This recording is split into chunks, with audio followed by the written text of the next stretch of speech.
na nitawasomea maamuzi na maazimio ya kikao cha kamati kuu kama ambavyo yamepitishwa na kamati kuu. Iwapo mtahitaji mambo ya nyongeza ya ufafanuzi, tutakuwa tayari kujibu maswali mbalimbali kutoka kwenu.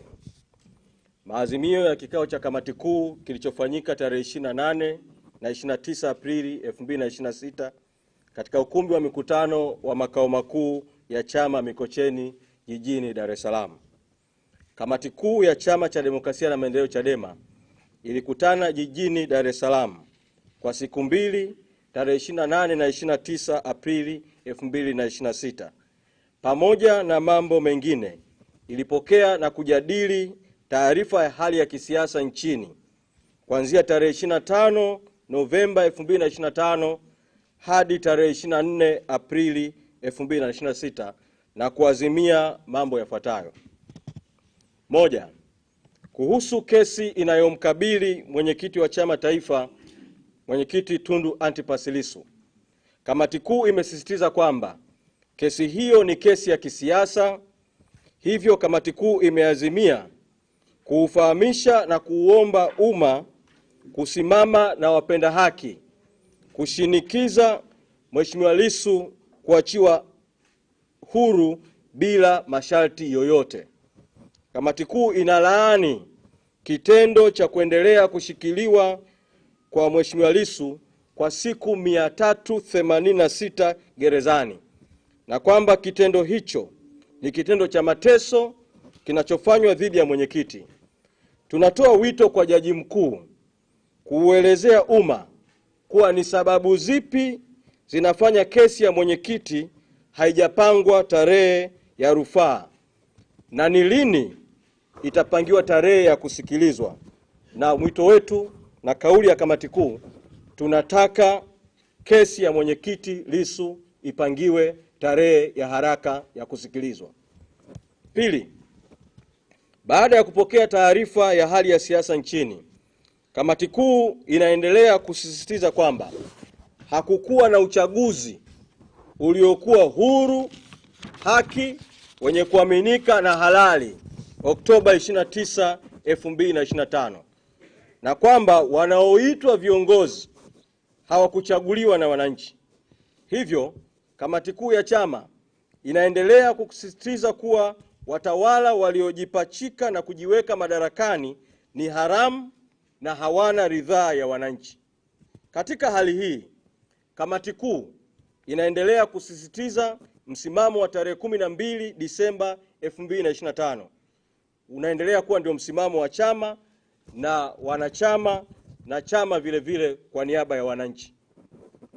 Tatu, kuhusu yaliyotokea tarehe 29 Oktoba 2025, kamati kuu imeazimia kwamba wale wote waliohusika kuratibu, kufadhili na kutekeleza mauaji dhidi ya raia wawajibishwe bila kujali nafasi zao. Wakuu wa vyombo vya ulinzi na usalama wawajibishwe kwa kushindwa kuwalinda wananchi na kutuhumiwa kuhusika katika mauaji hayo na kushindwa kuzuia mauaji ya wananchi wasiokuwa na hatia. 4. Kamati kuu inasisitiza inahitajika haraka kuundwa na kupatikana tume huru ili kufanya uchunguzi wa kina wa matukio ya tarehe 29 Oktoba 2025 na siku zinazofuata. Tunasisitiza kuwa ni lazima tume iwajumuishe watu wa ndani na nje wanaoaminika ili kuchunguza mauaji na matukio ya ukatili dhidi ya binadamu yaliyotokea Tanzania. 5. Kamati kuu inatoa pole kwa familia zote zilizokumbwa na vifo vya tarehe 29 Oktoba 2025 na tarehe zilizofuata. Kamati kuu, pamoja na kwamba inatambua kuwa maisha ya binadamu hayawezi kulipwa kwa fedha, lakini inasisitiza kwamba familia zilizopoteza wapendwa wao walipwe fidia, ikiwa ni kuonyesha utu na kutoa pole kwa familia husika. 6. Kuhusu mchakato wa katiba mpya. Kwa kipindi kirefu, Watanzania wamepata matatizo makubwa yanayotokana na katiba tulionayo. Kamati kuu inaona kwamba Watanzania hawawezi kusubiri tena katiba mpya kwa kipindi kingine isipokuwa sasa. Kwa sababu hiyo, kamati kuu imeazimia kuundwa kwa kamati ndogo ya kamati kuu ili kuandaa mkakati wa kukwamua mchakato wa katiba mpya. Kamati hiyo itakuwa na jukumu pamoja na mambo mengine ya kuandaa mswada wa sheria kwa niaba ya wananchi utakaoeleza utaratibu wa kukwamua, kuendeleza na kukamilisha mchakato wa katiba mpya. Mswada huo utaeleza namna kura ya maoni ya katiba mpya itakavyofanyika kwa kusimamiwa na chombo huru kitakachosimamia kura hiyo ya maoni kwa uhuru, kwa haki na kwa kuaminika. Aidha, kamati kuu imeazimia kuwa chama kiongoze wananchi kutaka kuanzia sasa mchakato uanze wa katiba mpya, na katiba mpya hiyo ipatikane kwa vyovyote vile si zaidi ya mapema mwaka 2027, lakini mchakato uanze kuanzia sasa, lakini usizidi mapema 2027. 7. Kamati kuu imeazimia kuanza rasmi operation ya mikutano ya hadhara nchi nzima. Operesheni hii itajulikana kwa jina la Operation Katiba Mpya Free Tundu Lissu na itafanyika kwa awamu mbili.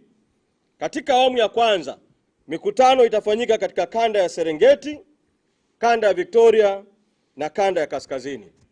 Aidha, operesheni hii ya awamu ya kwanza itaanza wiki ya 3 ya mwezi wa 5. Kwa hiyo mwezi huu kwenye wiki ya 3 tutaanza moja kwa moja operesheni ya Katiba Mpya Free Tundu Lissu kwa kufanya mikutano ya hadhara katika kanda 3 kwa mfululizo.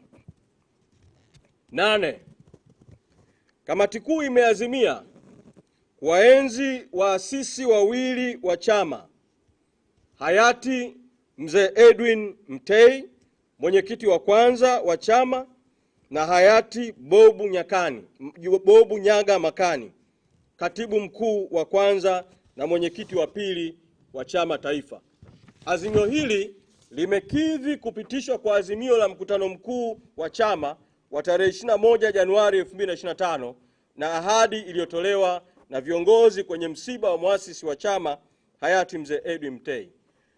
Na hivyo, kamati kuu imeazimia jengo la makao makuu ya chama Mikocheni, Dar es Salaam litaitwa Edwin Mtei House, na jengo la makao makuu ya zamani ambayo sasa ni makao makuu ya mabaraza ya chama ya Bazecha, Bawacha na Bavicha Ufipa Kinondoni, Dar es Salaam litaitwa Bob Makani House.